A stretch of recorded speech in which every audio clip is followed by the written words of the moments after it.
Imagine करो तुम्हारे पास latest iPhone है, ब्रांडेड शूज है, एक्सपेंसिव वॉच है और इंस्टाग्राम पर लोग तुम्हें सक्सेसफुल समझते हैं, लेकिन हर महीने सैलरी आते ही अकाउंट फिर से जीरो। सवाल ये है, अगर तुम इतने अमीर दिखते हो तो फिर अमीर बन क्यों नहीं रहे? क्या हो अगर मैं तुम्हें बताऊं कि दुनिया का सबसे बड़ा फाइनेंशियल ट्रैप गरीबी नहीं, लग्जरी है।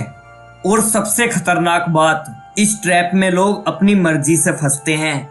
वीडियो के एंड तक तुम्हें समझ आ जाएगा कि कैसे लग्जरी कंपनीज हमारे ब्रेन को हैक करती हैं और क्यों हम लोग जितना लग्जरी के पीछे भागते हैं उतना ही फाइनेंशियल फ्रीडम से दूर होते जाते हैं। इन सब सवाल का जवाब देने से पहले मैं तुम्हें एक कहानी सुनाता हूँ। दो दोस्त थे, एक साथ एक कंपनी में काम करते थे। एक का नाम राहुल था तो दूसरे का अमन।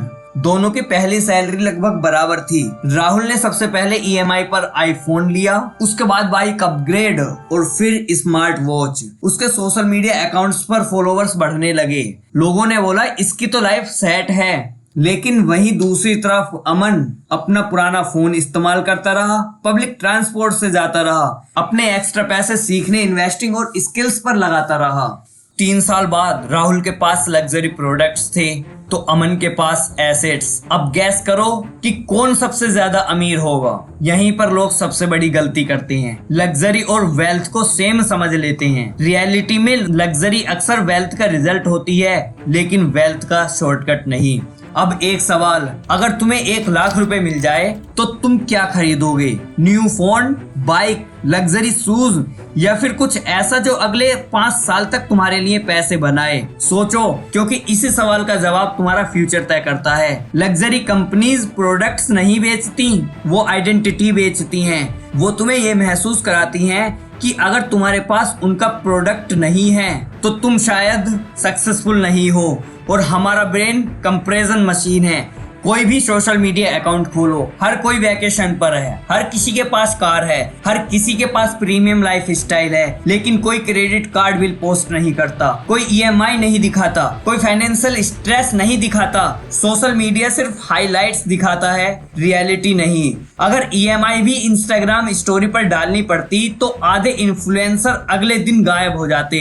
मान लो तुम हर साल सिर्फ 50,000 रुपए लग्जरी प्रोडक्ट्स पर खर्च करते हो, phone upgrade, fashion, gadget, random lifestyle purchase में, लेकिन अगर वही पैसा इन्वेस्ट होता तो अगले कई सालों में लाखों का डिफरेंस बन सकता था। इसी को कहते हैं अपॉर्चुनिटी कॉस्ट। जिस पैसे को तुम खर्च करते हो उससे बड़ा नुकसान वो पैसा करता है जो कभी ग्रो हुआ ही नहीं। और यही चीज रिच और पुअर मेंटेलिटी को अलग करती है। रिच लोग पहले एसेट्स खरीदते हैं और फिर लग्जरी प्रोडक्ट्स। लेकिन रुको, इसका मतलब ये नहीं कि लग्जरी गलत है। गलत है टाइमिंग। अगर इनकम से पहले लाइफस्टाइल बढ़ेगा तो स्ट्रेस भी बढ़ेगा और फाइनेंशियल फ्रीडम भी रहेगी।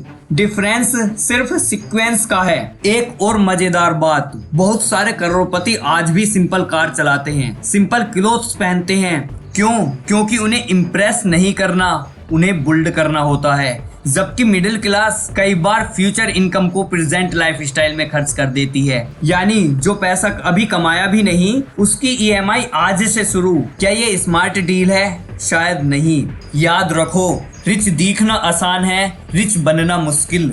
लेकिन जो लोग मुश्किल रास्ता चुनते हैं वही एक दिन आसान जिंदगी जीते हैं। लग्जरी का असली मजा तब आता है जब उसे खरीदने के बाद भी तुम्हारी फाइनेंशियल फ्रीडम सेफ रहे, ना कि बैंक बैलेंस एम्प्टी। आज से कंप्रेशन नहीं, क्रिएशन। शोइंग ऑफ नहीं, ग्रोइंग अप। टेम्परेरी स्टेटस नहीं, परमानेंट वेल्थ। क्योंकि आखिर में ईगो से नहीं, हैबिट से अमीर बना जाता है। अगर इस वीडियो ने आपकी सोच पर थोड़ा सा भी असर डाला है तो कमेंट में राइट जरूर लिखें। मिलते हैं एक और नई दमदार वीडियो के साथ। जब तक के लिए जय हिंद, जय भारत।